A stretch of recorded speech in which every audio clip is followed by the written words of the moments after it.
I never thought a single moment could unravel everything I'd built, everything I thought I knew about love and trust. And yet, it happened in an instant, one impulsive decision, one lapse in judgment, and suddenly my life felt like it had split in two. It was my best friend's birthday party. I had gone with my fiancée, Emily, trying to keep things light. I was laughing, joking, trying to relax, but there was this low hum of tension I couldn't shake. Emily had been distracted lately. Missed calls, curt replies, and a few late nights, catching up with work friends. I wanted to trust her, and I told myself that I did. I really did. That night, we were all crowded around the living room. Music low, people chatting, drinks in hand. My best friend Jake was telling some ridiculous story, gesturing wildly. Everyone laughed, and in a split second, as a joke, I sat down on his lap. Just for a moment. I laughed, he laughed, and I thought it was harmless. But I didn't notice Emily across the room, her face frozen, her mouth slightly open. The air shifted in a way I didn't recognize at first. Later, she didn't speak. She didn't smile.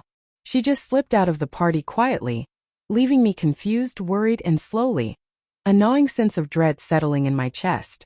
My phone buzzed while I was cleaning up the mess of the party. A text from her: "We need to talk. When you get home." That was it. No explanation. No warning. Driving home, my mind raced. I tried to convince myself I was overreacting, that the sight of me sitting on Jake's lap wasn't a betrayal. It was nothing. But there was a tension in her messages, a coldness in her tone that I couldn't ignore. When I got home, she was sitting on the couch, eyes red, and I felt a wave of panic. I can't do this," she said, voice trembling. My stomach dropped.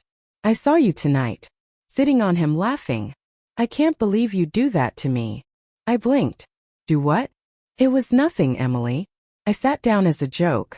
"I didn't." She cut me off, tears streaming now. "I don't even know who you are anymore. That wasn't funny to me. I trusted you. And you humiliated me. With him." I wanted to explain, to make her understand that it was a fleeting, stupid joke, a split-second moment. But the words wouldn't come out. Because in that moment I saw it too, not the action itself but the deeper truth. The way her eyes looked at me, the hurt, the disbelief. And suddenly I realized how fragile the foundation between us had become. The days that followed were a blur. Emily refused to speak to me for more than necessary. I replayed the night over and over, questioning every choice I had made. Every memory felt like it was tinged with doubt. The way she laughed a little too nervously at my texts, the time she checked her phone when she thought I wasn't looking, the subtle defensiveness in her tone. I questioned myself constantly. Was it really just a joke? Was I careless? Could I have prevented this? I reached out, trying to bridge the gap, but she had already made up her mind. "I can't marry someone who does that," she said finally. Her words were soft but final, carrying a weight I couldn't move. I wanted to beg, to explain, to hold on to the life we had planned, but I realized that some moments, some lapses in judgment leave permanent cracks. And once trust is fractured, even love sometimes isn't enough to fix it. Looking back, I understand her perspective. I understand how my actions, innocent in my mind, could feel like betrayal to her. I understand the pain of realizing someone you love doesn't respect the boundaries that matter most. And I also understand my own pain. The heartbreak of watching someone walk away over something I never meant to hurt her. The guilt that claws at me, the emptiness that follows.